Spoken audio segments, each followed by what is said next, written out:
কেমন আছে সবাই বলো? বলো আমাকে কেমন লাগতেছে দেখতে? আসসালামু আলাইকুম, কেমন আছেন সবাই? অনেক দিনের ইচ্ছা ছিল মা মেয়ে মিলে ম্যাচিং করে জামা বা শাড়ি পরবো। আলহামদুলিল্লাহ সেই ইচ্ছাটা পূরণ হলো। এদিকে তার বাবা তাকে রেডি করে দিচ্ছে। সে তার বাবার রাজকন্যা, খুবই আদুরে কন্যা। ওর বাবা ওকে জুতা পরায় দিচ্ছে, একটু টিস্যু দিয়ে মুখ মুছে দিচ্ছে।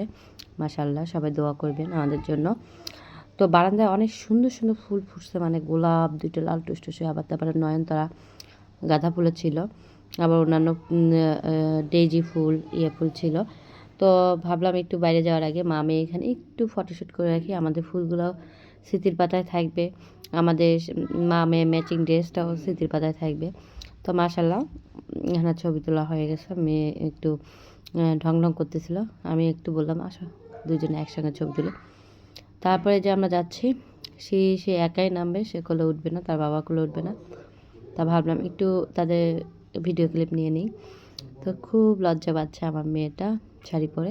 তো আমরা চলে আসছি যেখানে আমাদের পিকনিক স্পট ছিল। আসলে এই ভিডিওটা অনেক আগে, সেই রোজার আগে। আমি এডিটিং করব করে সময়ই হচ্ছিল না। তো আজকে ভাবলাম একটু এডিট করে। এদিকে আমার ফোনে অনেক অনেক ভিডিও পড়ে আছে, এডিটিং করা হয়নি বলে আমি আপলোড দিতে পারছি না। আসলে ভিডিও করার চেয়ে এডিটিং করাই মনে হয় আমার কাছে প্যারা লাগে। যাই হোক, আমরা এখানে আসলাম বগুড়ার মমিন ইকো পার্কে। খুবই সুন্দর জায়গা, নিরিবিলি। আগে টিকিট সিস্টেম ছিল না, এখন টিকিট সিস্টেম করছে। আমার কাছে তো বেশ ভালো লাগতেছিল। এখন মানে পিকনিক স্পট করে ফেলছে। আগে অনেক ফাঁকা ছিল, আমরা অনেক আগে গেছিলাম যখন প্রথম নতুন নতুন তৈরি হচ্ছে, ওপেনিং করছে, তখনও গেছিলাম। আমার কাছে ভালোই লাগে জায়গাটা। এটা হচ্ছে বগুড়ার মমিন ইকো পার্ক। বগুড়ায় যারা আছেন তারা তো অবশ্যই চিনবেন। আর এদিকে মেয়ের সঙ্গে যদি একটা ভিডিও বা ছবি মানে খুব সুন্দর করে একটু নিতে চাই, তার সঙ্গে একটা যুদ্ধ বেঁধে যায়। সে আমি যদি বলি ডানে, সে চলে বাঁয়ে, এই অবস্থা আমাদের মা মেয়ের। তো আলহামদুলিল্লাহ দিনটা অনেক অনেক ভালো কাটছে আমাদের। এই যেখানে ঝর্ণা চালু হয়েছে, অনেক সাউন্ড ছিল, মানে গান বাজনার নয়েজ ছিল।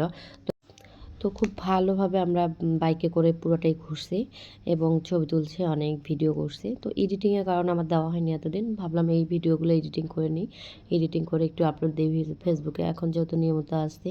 তো এদিকে আমাদের খাওয়া দাওয়া এবং বেড়ানো শেষ। আমরা এখন রওনা দিচ্ছি মানে আমরা আমরা আর একটু ঘোরাঘুরি করব। মমিন 5 স্টার হোটেলে যাব, ওইদিকে একটু ঘুরবো। আমাদের ওখানে যাওয়ারও ইচ্ছা আছে এবং গিয়েছিলাম, ওখানেরও ভিডিও আছে। নেক্সট ভিডিওতে হয়তো সেই ভিডিওগুলো আমি এডিটিং করে আপলোড করব। সেই পর্যন্ত আমাদের জন্য দোয়া করবেন এবং আমাদের সঙ্গে থাকবেন। আমাদের ভিডিওগুলো কেমন লাগে আপনার কমেন্ট করে জানায়েন। আমি কিন্তু রান্না রিলেটেড ভিডিও আপলোড করি। সবাই ভালো থাকবেন। খোদা হাফেজ। আসসালামু আলাইকুম।